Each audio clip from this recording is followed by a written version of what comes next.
Hey guys, welcome back to the Chelsea Godfather channel. Subscribe to my channel for regular Chelsea updates. Guys, our game just ended.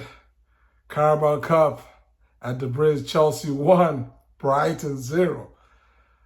Good. I mean, this is just an amazing result for Chelsea, given where we currently are in the league right now. It's been a nightmarish season so far, to say the least. So to pick up this win against a Brighton team that only has one loss all year, and I believe they have like 5 wins, something crazy. They only have like 5 wins out of their 6 games, and it's just an amazing feeling.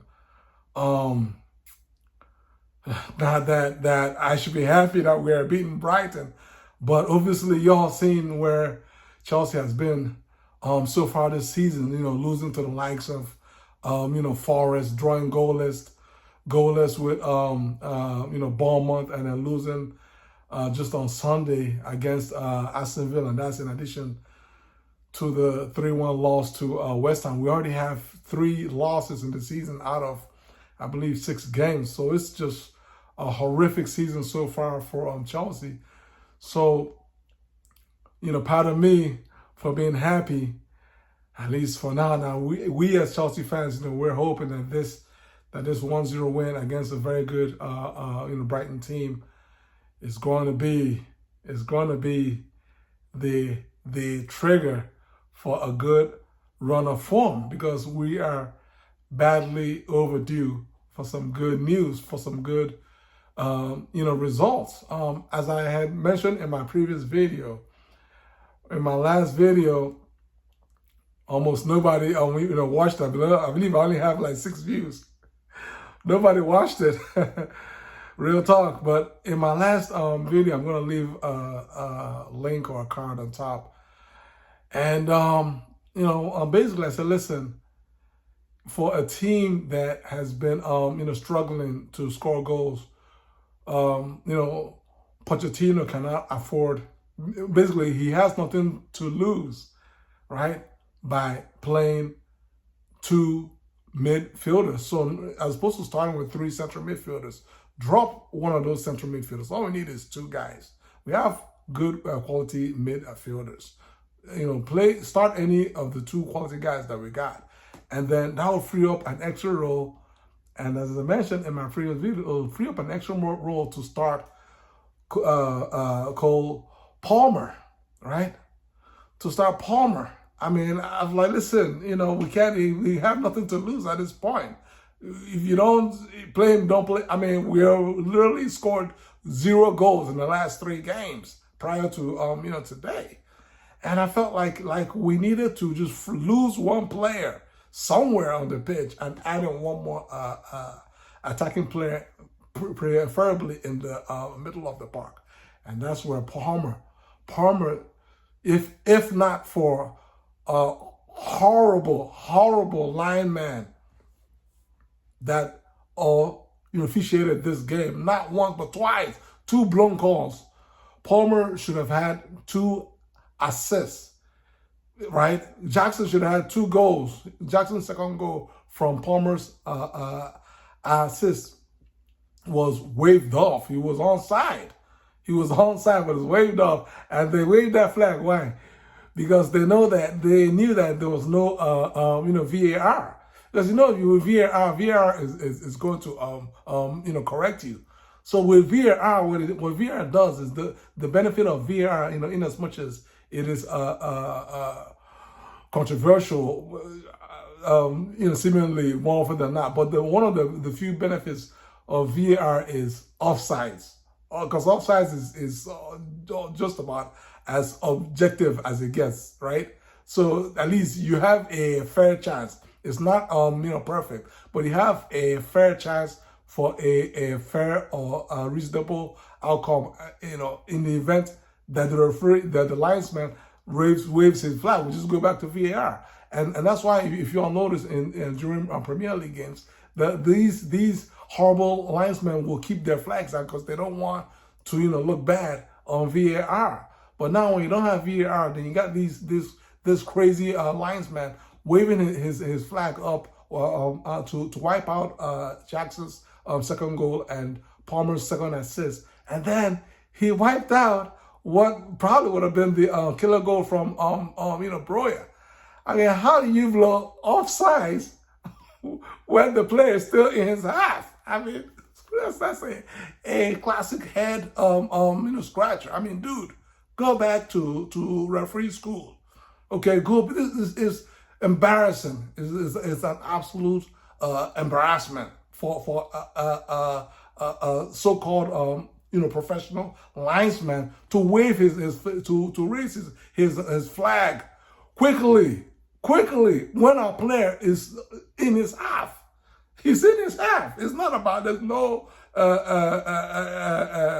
relevance in terms of whether he he's onside or offside, or whether it's the last man or not to draw the line. There's no line to draw. The line is the halfway line, and Breuer was clearly still in our half. Even the commentator saw that.